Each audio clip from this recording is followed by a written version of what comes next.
இன்றைக்கி நம்ம சப்பாத்தி கூட சாப்பிட்ற ஒரு பட்டாணி உருளைக்கிழங்கு கறி தான் பார்க்க போகிறோம். அதுக்கு நான் முதல்ல ஒரு குக்கர் எடுத்திருக்கேன்.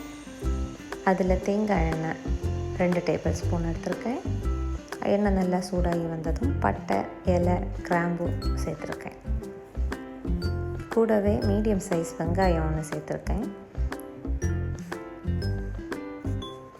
நல்லா மிக்ஸ் பண்ணி விட்டுட்டு 2 பச்சை மிளகும் சேர்த்துருக்கேன். கூடவே நல்லா மிக்ஸ் பண்ணி விட்டுக்கோங்க.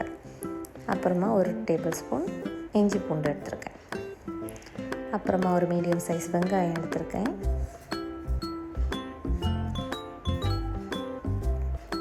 நல்லா மிக்ஸ் பண்ணி விட்டுக்கோங்க. அப்புறம் கொஞ்சம் உப்பு வேகிறதுக்கு வேண்டி சேர்த்துருக்கேன். அப்புறம் மசாலா கொஞ்சம் மஞ்சள், மிளகு 1/2 டீஸ்பூன், மல்லி, கரம் மசாலா அரை டீஸ்பூன் எடுத்துருக்கேன். நல்லா மிக்ஸ் பண்ணி விட்டுக்கோங்க, அடி பிடிக்காத மாதிரி.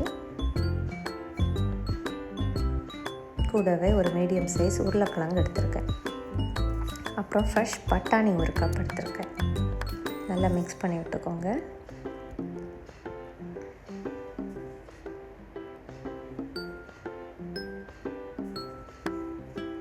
அப்புறம் நான் ஒரு மிக்ஸி ஜாரில் தேங்காவும் கொஞ்சம் முந்திரியும் எடுத்து நல்லா அரைச்சி வச்சுருக்கேன். அதுவும் சேர்த்துக்கிறேன். வேணும்னா கொஞ்சம் தண்ணி கூட சேர்த்துக்கலாம். நல்லா மிக்ஸ் பண்ணி விட்டுக்கோங்க. தேவையான உப்பு சேர்த்துக்கோங்க. அப்புறம் நான் கொஞ்சம் தண்ணி சேர்த்துருக்கேன். இது லைட்டாக பாயில் ஆகி வரட்டும். அதுக்கப்புறம் நம்ம குக்கரை மூடி போட்டு விசில் போட்டு வச்சிடலாம். ஒரு 2லேருந்து 3 விசில் வர வரைக்கும் அதை அப்படியே வச்சுருங்க மீடியம் ஃப்ளேமில்.